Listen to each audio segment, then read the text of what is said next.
后来继续来看南投县政府昨是召开着民间焚化炉的宽屏会议，因为地龙正担心会破坏到地米的生态，所以继续来抗争。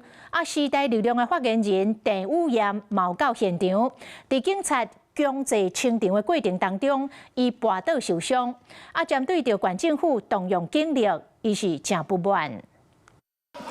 开会时，自救会甲环保团体纷纷甲南投县政府表达立场。时代力量发言人郑宇炎人嘛伫现场，好远经包围条例要甲扭出去，不过伊这身大无好势，真诶跋倒在地冰一连。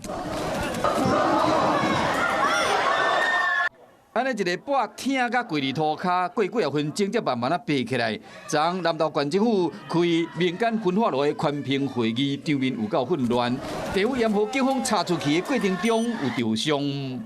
警察不应该介入太多这样的范畴界定会议里面，因为这个范畴界定会议其实是我们跟县政府跟专家学者沟通的过程。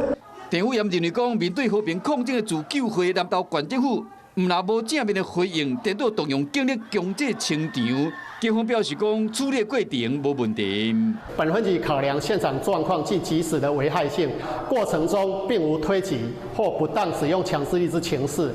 南投县政府计划伫民间乡起焚化炉，因为选址伫地方区，引起未少地农的不满，烦恼讲会破坏生态。也北部条例抗议，有一个做地的师傅伫会议中，若听到南投县环保局长你讲，就开始念佛经。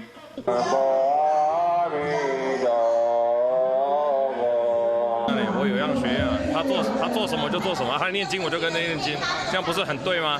我在支持局长呢，我一点都没有跟他对干的意思啊。民间焚化炉的兴建案，南投县环保局强调讲，一切依照法律的程序来进行。不过面对地方的反对，甲潜在环境风险，这乡亲的抗争恐惊未遐简单就算。嗨，大家好，我是颖彤。想要来抢先掌握最及时的新闻资讯吗？赶快订阅、按赞、开启小铃铛，锁定华视新闻的 YouTube 频道。